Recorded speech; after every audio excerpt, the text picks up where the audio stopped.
एक 6 साल की बच्ची जो कि अपने घर के बाहर खेल रही थी, तभी वह अचानक गायब हो जाती है।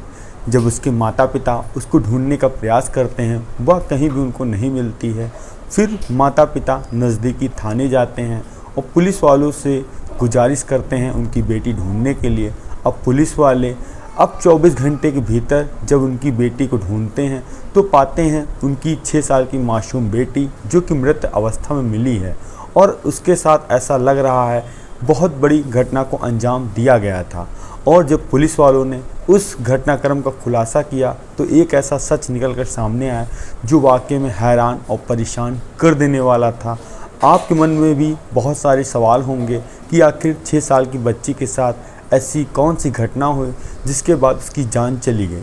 आप सभी लोगों का नमस्कार, और मेरा नाम रवि है। मैं आशा उम्मीद करता हूँ आप लोग बहुत अच्छे होंगे।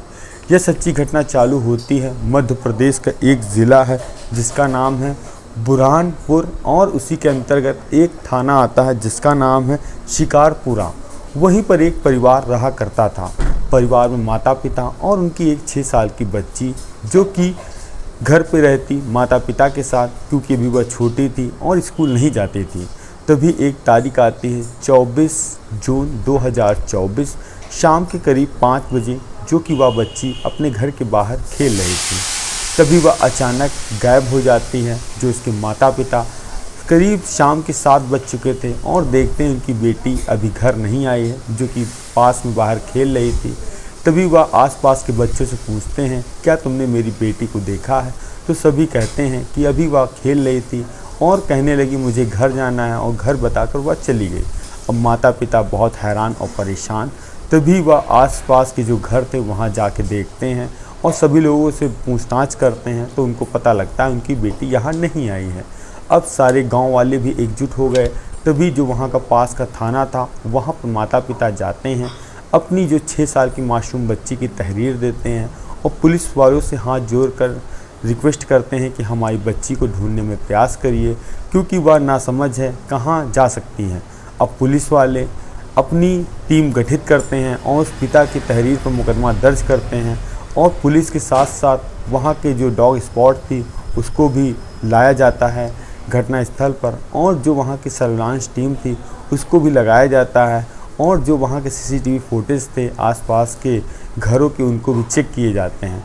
तभी एक सीसीटीवी फुटेज में एक 22 साल का लड़का जो कि वहीं पास का ही रहने वाला दिखाई पड़ता है, जिसका नाम था विशाल और उर्फ गौरव, जिसकी उम्र 21 साल, जो एक बच्ची को लेकर साथ जा रहा था। अब पुलिस वाले उस लड़के के घर के बाहर जाते हैं और वहाँ आसपास पहले तो ढूंढते हैं। तभी पता चलता है एक पास में ही खंडहर घर बना है।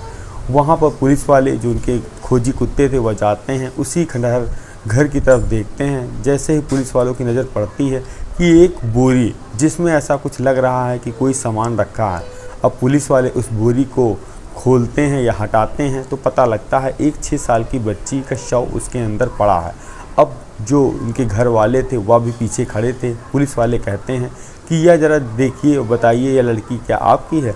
जैसे ही माता पिता अपनी लड़की को देखते हैं इस हाल में, मानो उनके सहम जाता है, पैरों तले ज़मीन खसक जाती है। अब पुलिस वाले उस बच्ची का पीएमओ कराने के लिए हॉस्पिटल भेजते हैं। अब इधर पीएमओ की रिपोर्ट आती है, उसमें ऐसा लगता है कि जो उस लड़की का है किसी ने गला दबाकर कत्ल किया है और उसके साथ बहुत ही ज़बरदस्ती संबंध बनाए हैं, जिसकी वजह से उसकी जान चली गई है। अब पुलिस वाले जो आसपास के घर थे वहाँ सबसे पूछताछ करते हैं और पता करते हैं जो एक 21 साल का जो गौरव लड़का है इसका कैसा नेचर है। अब पुलिस वाले उसके घर जाते हैं, उससे पूछताछ करते हैं और कहीं ना कहीं वह लड़खड़ा रहा था।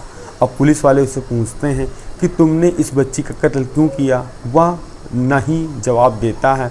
अब पुलिस वाले उसका मोबाइल लेते हैं तो उसमें ऐसा सच निकल कर सामने आता जो वाकई में हैरान और परेशान कर देने वाला था। जो उस 21 साल का गौरव का मोबाइल, उसमें ऐसी गंदी पिक्चर गैलरी में पड़ी थी जिसको वह देखकर उत्तेजित हुआ करता था, और जो आसपास के लोग भी बताते हैं इसका व्यवहार ही बहुत गलत था और यह लोगों को बहुत परेशान करता था।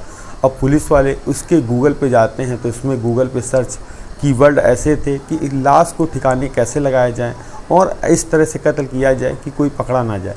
जैसे ही पुलिस वाले ये सब वर्ड देखते हैं और सुनते हैं, उनके भी पैरों तले ज़मीन खसक जाती है कि कोई हो ना हो यह लड़का इस घटना में ज़रूर इन्वॉल्व है। अब पुलिस वाले उसको उठाते हैं, जीप में बैठाते हैं और थाने लेकर आते हैं। अब कड़ाई से पुलिस वाले पूछताछ करते हैं तो वह पूरा गुनाह कबूल करता है और एक एक सच बारीकी से बताता है। तभी कहता है 24 जून 2024 को, जो कि मैं घर में अकेला था, जो कि मेरे माता पिता बाज़ार गए थे, तभी मैं बैठकर बाहर मोबाइल में कोई मूवी देख रहा था और देखते देखते तभी मेरी नज़र जो कि पास में रहने वाली 6 साल की लड़की पर पड़ती है, जो कि वह कहीं जा रही थी। तभी मैंने उसको पैसे और चॉकलेट का लालच दिया और उसको अपने पास बुलाया। पास बुलाने के बाद पहले तो बातचीत की उस छोटी सी बच्ची के साथ और तभी मैं उसके साथ गलत काम करने लगा, जिसके बाद वह रोने लगी और उसका विरोध करने लगी तो मैंने उसको मारा। और फिर जब ज़्यादा विरोध करने लगी और उसने कहा कि मैं अपने मम्मी पापा को तुम्हारी सब करतूत बता दूंगी, तब मैंने एक रस्सी ली, उसका गला दबा दिया। अब मैं बहुत ही परेशान और होने लगा। तभी मैंने मोबाइल का सहारा लिया कि लाश को ठिकाने कैसे लगाया जाए। तभी उसमें आया कि किसी सुनसान जगह पे लाश को फेंक दो और उसके ऊपर ढक दो और फिर कोई माटी उसके ऊपर डाल दो। तभी मैंने उस लड़की को उठाया और जो पास का खंडहर घर था वहाँ मैं लेके गया और उसी लाश को एक बोरी से ढक दिया। अब इसके बाद मिट्टी डालने का काम था, तभी मेरे घर वाले आ जाते हैं। इसके बाद मैं बिल्कुल चुपचाप बैठ जाता हूँ और तभी पता चलता है कि पास में जो गायब लड़की हुई थी उसकी ढूंढने वाले परिवार वाले खोजबीन कर रहे हैं। अब मेरे अंदर कहीं ना कहीं डर था।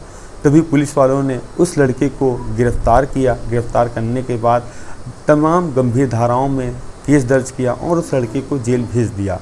एक मासूम 6 साल की बच्ची जो एक दुष्कर्म का शिकार बनी और वह आज ज़िंदगी में नहीं है। आई होप कहानी सुनाने का उद्देश्य यह हमारा किसी को परेशान करना नहीं, बल्कि आप लोग जागरूक करना है, सावधान रहें, सतर्क रहें और ऐसी घटनाओं से बचते रहें।